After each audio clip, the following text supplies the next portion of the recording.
दोस्तों, हम में से कुछ लोगों की ज़िंदगी में ऐसा सिचुएशन ज़रूर आया होगा जहां हमने बचपन में बहुत मेहनत करी तो हमें अपने पसंद का कॉलेज मिला, अपनी पसंद का कोर्स करने को मिला। जब हमने कॉलेज में बहुत ज़्यादा मेहनत करी तो हमें अपनी पसंद की कंपनी में नौकरी मिली, एक अच्छी पोजीशन, एक अच्छी सैलरी पे नौकरी मिली। पर कुछ टाइम नौकरी करने के बाद आपको अधूरा सा लगता है। आपको लगता है कि आप इससे ज़्यादा बड़ा काम करने के लिए बने हैं।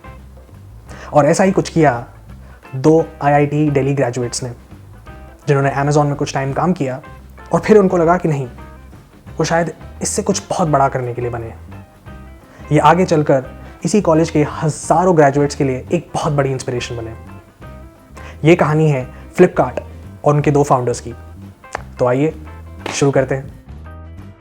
ये कहानी है IIT दिल्ली के दो ग्रेजुएट्स मिस्टर सचिन बंसल और मिस्टर बिनी बंसल की। सचिन बंसल बिनी बंसल से 1 साल सीनियर थे और उनकी मुलाकात IIT दिल्ली के एक लेबोरेटरी में हुई। IIT से ग्रेजुएट होने के बाद सचिन बंसल ने टेक्सपैन नाम की कंपनी में काम किया और फिर अमेज़ॉन में ऑलमोस्ट 1.5 साल रहे। और बिनी बंसल जो सेरेनॉफ नाम की कंपनी में काम कर रहे थे, उनको सचिन ने उसी दौरान अमेज़ॉन में काम करने के लिए रेफ़र किया। दोनों ने 2007 तक उस कंपनी में काम किया। अमेज़ॉन उस समय तक इंडिया में एक बड़ा ई-कॉमर्स प्लेयर नहीं था। उनका कस्टमर बेस था US, चाइना, जापान और यूरोप। और फिर कुछ टाइम अमेज़ॉन में काम करने के बाद उनको लगा कि अपने खुद का एक ऑनलाइन बिजनेस शुरू करना चाहिए। उन्होंने नौकरी से रिज़ाइन किया और अमेज़ॉन ने उनको रोकने की बहुत कोशिश की, पर उन्होंने साफ कहा, हम नहीं कटवाएंगे अपना। दोनों ने फिर अपनी नौकरी छोड़ दी।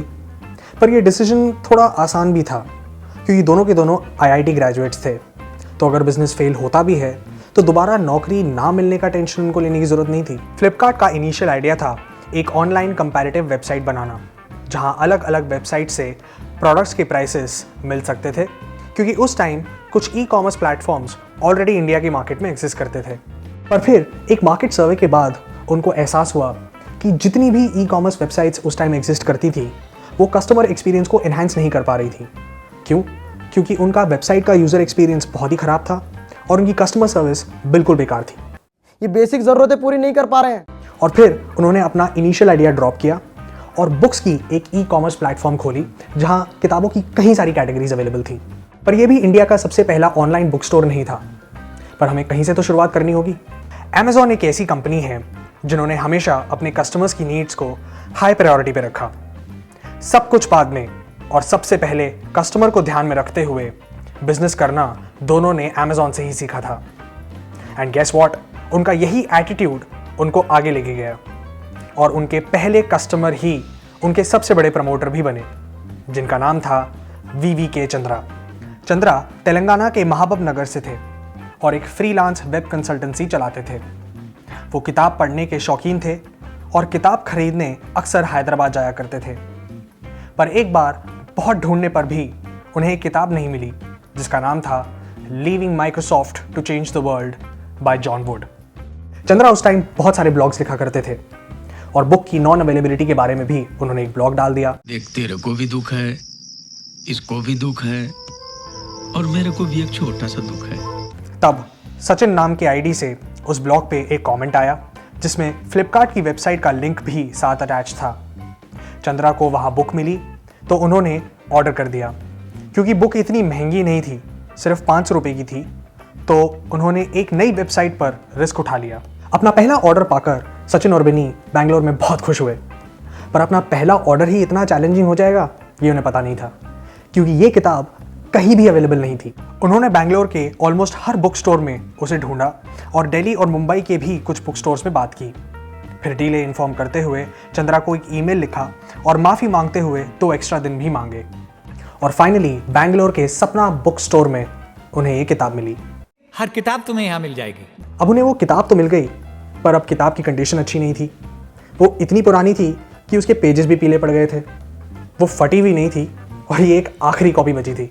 तब उन्होंने चंद्रा को एक ईमेल लिखा और कहा कि उन्हें ये किताब मिल गई है और उसकी कंडीशन की सच्चाई भी साफ साफ बता दी और उन्हें 2 ऑप्शंस दिए।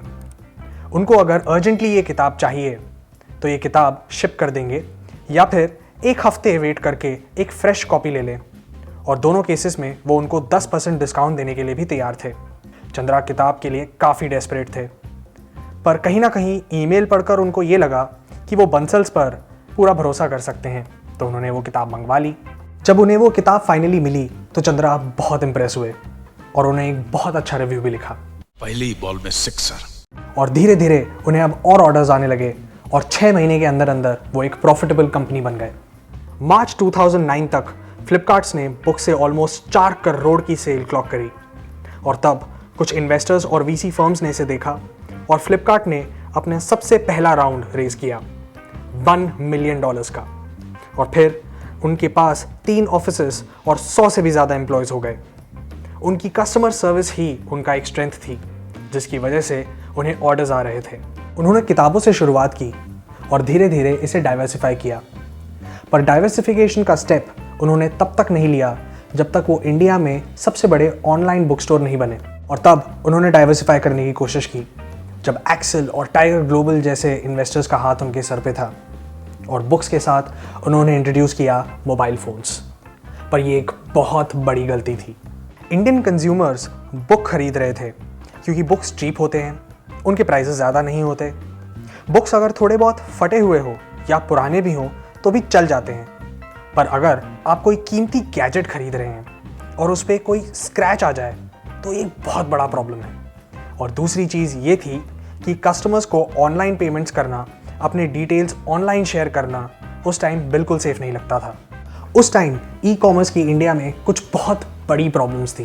पहला, फ्रेजाइल गुड्स लॉजिस्टिक्स फ्रेंडली नहीं थे, जिसकी वजह से गुड्स डैमेज हो रहे थे। दूसरा, क्रेडिट कार्ड डिटेल्स की हैकिंग। और तीसरा, रीफंड पॉलिसीज़। उन्होंने फिर कस्टमर्स का ट्रस्ट जीतने के लिए इंट्रोड्यूस किया cash on delivery and no questions asked refund policy और हुआ ग्रोथ एक्सपोनेंशियली शुरू। इससे ये फ़ायदा हुआ कि कस्टमर अब डिलीवरी के टाइम प्रोडक्ट की जांच कर सकते थे और उसको देखकर अगर कोई भी दिक्कत हो तो उसे रिप्लेस या रीफंड क्लेम कर सकते थे। और अब फ्लिपकार्ट ने और भी कैटेगरी शुरू कर दी, जैसे एक्सेसरीज, कैमरास, लैपटॉप्स, और वो जैसे जैसे ग्रो हुए और भी कैटेगरीज बढ़ाने लगे। इसे देख इन्वेस्टर्स की लाइन लग गई और फ्लिपकार्ट एक यूनिकॉर्न बन गया। अब बड़े प्लेयर्स के साथ compete करने के लिए बंसल्स को पता था कि फ्लिपकार्ट को लगेंगे ज़्यादा पैसे, तो उन्होंने और एक्सपोनेंशियली फंड्स उठाए और रैपिडली एक्सपैंड करने का प्लान बनाया। 10 से भी ज़्यादा वीसी फर्म्स से मिलकर $2 बिलियन रेज किए। सिर्फ इतना ही नहीं, एक ई कॉमर्स जाइंट बनने के लिए उन्होंने कंपनीज की एक्विजिशंस भी करनी शुरू करी, जैसे मिंत्रा और जबोंग, जिससे फ्लिपकार्ट ने आधे से ज़्यादा मार्केट कैप्चर कर लिया। उनके कुछ एक्विजिशंस बिल्कुल सक्सेसफुल नहीं रहे, जैसे फ्लाइट म्यूज़िक। उन्होंने अपना खुद का भी एक पेमेंट गेटवे लॉन्च किया था जिसका नाम था पेज़िपी, और वो भी फेल हो गया। सबको खरीद लूंगा, मेरे पास पैसे हैं, पैसे। फ्लिपकार्ट ने ऐसी कई सारी एक्विजिशंस की, कुछ चली तो कुछ बिल्कुल भी नहीं। पर जो चली उसने कई सारी कैटेगरीज में फ्लिपकार्ट को एक बहुत बड़ा मार्केट शेयर दिलवाया और 2018 में ये कंपनी $20 बिलियन की कंपनी बन गई। तो इसके 77% को वॉलमार्ट ने खरीद लिया और तब सचिन बंसल ने कंपनी को अलविदा कहा और $1 बिलियन के लिए अपना 5.5% स्टेक भी बेच दिया। पर बिनी बंसल कंपनी के साथ जुड़े रहे, पर बहुत जल्द ही उनके ऊपर सेक्सुअल हैरेसमेंट का केस हुआ, तो उनको अपनी पोजीशन से रिज़ाइन करना पड़ा। पर इन्वेस्टिगेशन के एंड में बिनी के फेवर में ये केस रूल हुआ और फिर मिस्टर कल्याण कृष्णमूर्ति इसके नए सीईओ बने। सचिन बंसल आज नवी टेक्नोलॉजीज़ के हेड हैं, जो कि एक फाइनेंशियल सेक्टर कंपनी है, और बिनी बंसल अपने नए वेंचर X10X के साथ नए स्टार्टअप्स को ग्रो करने में मदद करते हैं।